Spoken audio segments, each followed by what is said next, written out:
It's Christmas Eve. Elmer Gantry is spending some time with his folks and having some drinks, mainly alcohol, something he doesn't go a day without. A woman seeking donations for a group of orphans approaches them. Elmer takes it upon himself to get some money for her. He gives a powerful sermon on love and takes the money from them. He grabs the attention of a lady in a red dress, who ends up following him to his hotel room to spend the night. The next morning, Elmer gets on a train to continue his work as a salesman without paying the hotel bills. He often sold vacuum cleaners. He arrives in a small town without his shoes on since it was stolen in the train. Elmer hears the sound of singing from a church nearby and joins them even with his awkward appearance. It is a church full of black people, so his presence gets everyone's attention. He worships with them for some time and continues his journey to sell the vacuum cleaners. He arrives at one of his customers, who hasn't sold the goods he brought him last year. He sees a poster of Sister Sharon Falconer, an evangelist, and he attends her tent revival. That day, she arrives at the revival with a bucket of milk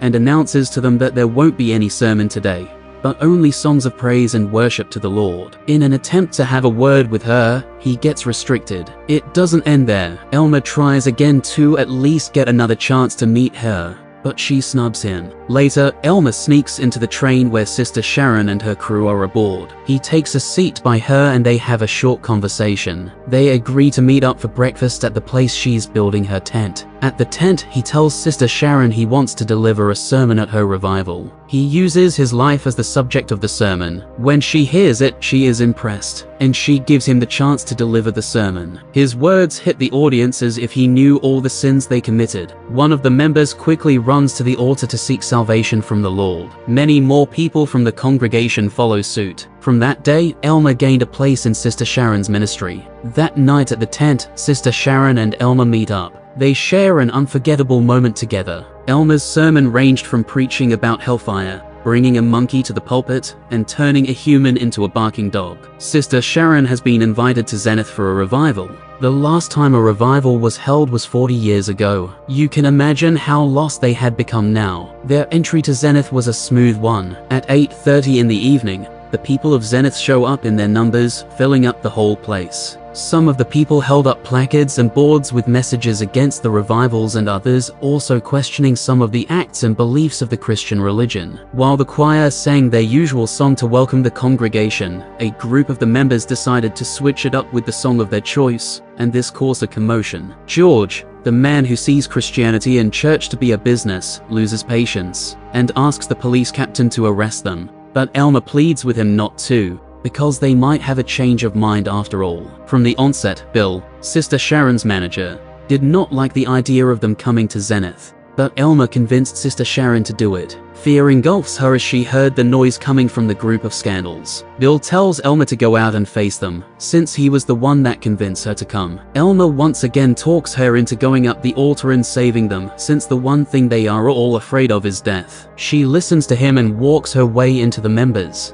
The noise ceased at once, and she began to deliver the sermon. She talks about how some of the people came around just to judge her ways. The rest of the revival goes on with a prayer where she asks the whole crowd to go on their knees. The chaotic group even joined them with their knees down in prayer. The revival turns out to be a great event. The men and women of the town adore and worship Sister Sharon. Some interesting events are about to happen. The press, led by Jim Lefferts, publishes an article about Sister Sharon's way of conducting the revivals. Not only that, they also write about Elmer's way of intimidating innocent people with death and making the guilty ones feel saved. In no time, the article gets published. Almost everyone in Zenith has the papers in their hands. The news also spread to a brothel where Lulu worked. Lulu is the lady who was used and dumped by Elmer on the eve of Christmas. She narrates to her fellows how she fell for his sermon in the bar and naively followed him to his hotel room. George also saw his name in the article. They accused him of running the church and perceiving the whole Christianity stuff as a real estate business. Brooding on the embarrassment surrounding his name, he makes a commitment to not support the revival anymore. Sister Sharon called for and arranged a meeting with Jim and Mr. Eddington to prove her innocence. Elmer, on the other hand, made a discovery about George. He is the owner of the brothel house and is at the moment holding a small party where he and his friends are drinking and smoking. Elmer takes advantage of this thing to get him back to support the revival. He then takes him to the press. At Mr. Eddington's office, Sister Sharon tries to get them to write back to the public, stating that they were wrong. Jim doesn't see why he should do that, and throws questions and quotations at her. Elmer takes it up from there. After having a long discussion with him, they all become aware that Jim doesn't really believe what the Word of God says, so he used his atheist mind to write that article which made other Christians lose their faith. Elmer asks to be given the chance to reply to Jim's article and prove to the whole of Zenith they are sent from God and doing what his word says. He then books a spot on Mr. Eddington's radio station to reply to Jim's article and also to preach the gospel. He leaves all the radio costs on George, who is left with no choice than to accept and pay the bills. Sister Sharon congratulates Elmer for doing a great job out there and putting Jim in his place. Her showering of the praises soon takes on another form, as she starts kissing Elmer. As soon as Elmer leaned in to return the kiss, she pulled away, saying God didn't send Elmer to him as her lover, but as a messenger. Elmer explains that what he feels for her is true love, and if he's given the chance to be with her, he'll tear the holy wings off her and make her feel like a real woman. Hearing this, she drives him to a tabernacle she's been building since 2 years ago. There, she reveals to him her real name, which is Katie Jones. She picked her current name herself and worked tirelessly to become the acclaimed woman that she is now. Again, she sees the revival happening in Zenith as God's own way of helping her finish the tabernacle she's been building for years. Sister Sharon draws closer to Elmer, staring at him and touching his face. Elmer quickly grabs her, aware of what she wants, and pulls her away into the dark. In the days following after, Elmer continues to clear his name and Sister Sharon's name from what he believes to be lies from Jim. Sister Sharon always paid rapt attention while he spoke, even before delivering her sermon during the revival.